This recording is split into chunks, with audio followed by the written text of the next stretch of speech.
Hi, this is Dr. Whiting again, and today I'd like to take a few minutes to talk to you about inflammation. Yeah, inflammation. We've all experienced it and the pain that goes with it. And there's all different types of inflammation. So, for example, you sprain your ankle, you twist your wrist. That is what we call acute or emergency inflammation. Then there's chronic inflammation, and that we can associate with ongoing, longer-term physical problems such as arthritis, bursitis, carpal tunnel syndrome, chronic back pain, and so on. And then we have another form of inflammation that I'm going to talk to you about in a minute called silent inflammation. And that, almost more than any other form of inflammation, is causing you the most damage. But because it's silent, and we can't feel it, it's even more dangerous because it can go on 24 hours a day and you don't even know it. Now, when we talk about acute inflammation, that's almost like a sports injury or an athletic injury, or you overtrain, or you haven't exercised for a while and you get out there and you do some exercise and the next day, oh, all stiffened up, look a little like Frankenstein. That's because the body is reacting with lactic acid, synovial-type fluids, and the resultant of that is inflammation. That type of inflammation most of us know how to deal with, either hot or cold or both, on the affected site, and in a few days the swelling goes down and everything's happy. Chronic inflammation, on the other hand, is the result of a permanent or semi-permanent disability, injury, or disease, such as arthritis, bursitis. And this long-term inflammation can have some very negative side effects. You see, the inflammatory response is there to protect you. So let's say you twist your ankle, you step off a ladder or a step stool, just not quite the right way. Well, the ankle swells on, fills with fluid, as in sort of the body's cast or a bandage, designed to protect that tissue so that it can heal. And in the short term, inflammation excels or increases the healing of tissues.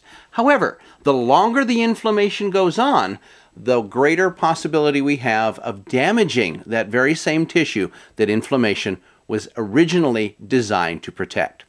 And that is the case of chronic inflammation, such as arthritis and bursitis and those related conditions. Over time, that chronic inflammation can destroy joint and connective tissue, can deteriorate and disintegrate cartilage, that soft, spongy material that protects our joints from rubbing bone on bone and so forth.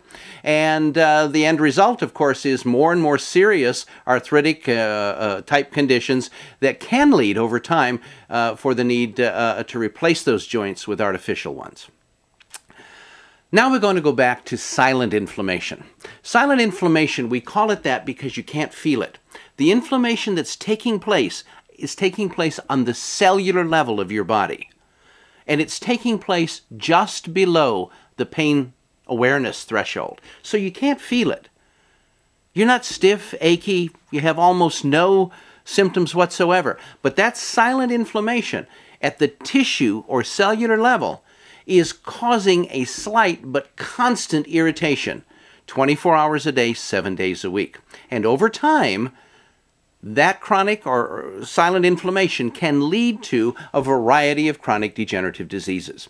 In fact, you might not realize it, but diabetes, heart disease, prostate problems, a whole variety of chronic degenerative disorders, which seemingly don't have anything in common, actually do.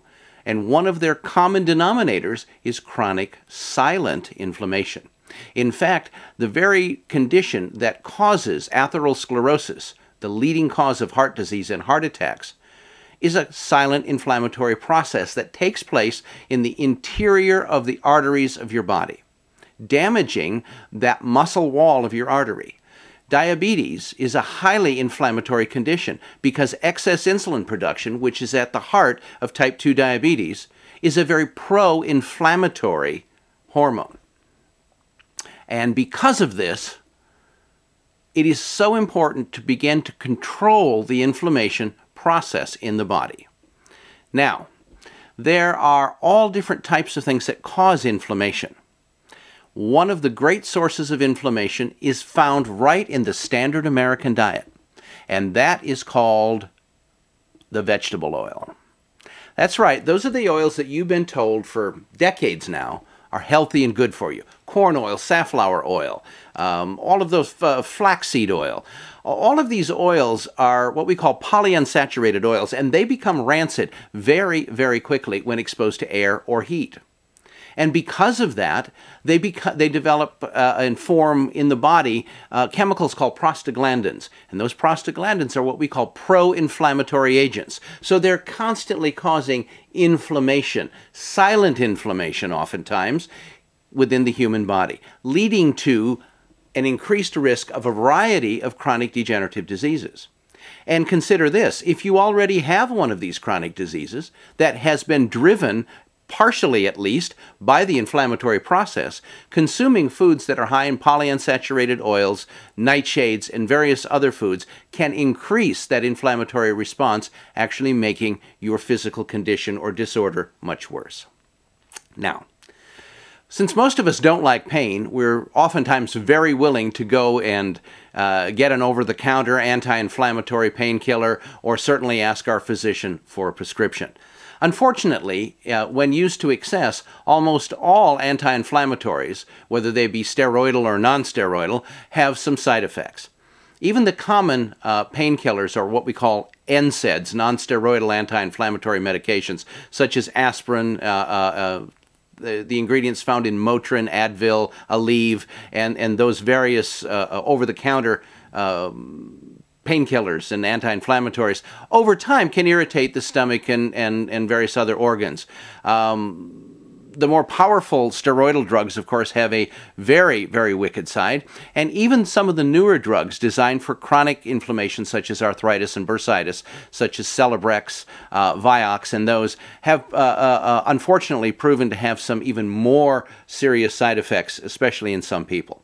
So what are we going to do? How are we going to control a silent inflammation that's with us 24 hours a day? How are we going to manage our arthritis so that we can live and increase the quality of our life? Well, here at the Institute of Nutritional Science, we've been working on natural alternatives to anti-inflammatory preparations. And I'm very pleased to say that just in the last 90 days, we have finished testing and have released a brand new formulation for silent, chronic, and even acute inflammation. It's all natural. It contains primarily amino acids and a few natural compounds. It has no known side effects, even though we've had people taking the maximum dose for over a year. It does not react with any medications that anyone is taking, so it's ideal for people who have a variety of health challenges with which they are trying to deal, because we can use this interchangeably with almost any medication, and there are no known side effects whatsoever. The beautiful thing about this is it can be taken on a long-term basis. It will not cause stomach irritation or bleeding. It has no side effects with other internal organs or organ systems of the body, and it does not alter the chemistry of the body in any way. In fact, we have found that this particular formula not only addresses chronic inflammation, but in the long run can be taken by individuals who are at risk for silent inflammation the rest of their lives. If you'd like to find out more about this formula and where you can obtain it, you can contact us at the Institute of Nutritional Science. By phone, you can reach us at 1-888-454-8464, or you can visit our website at www.healthyinformation.com.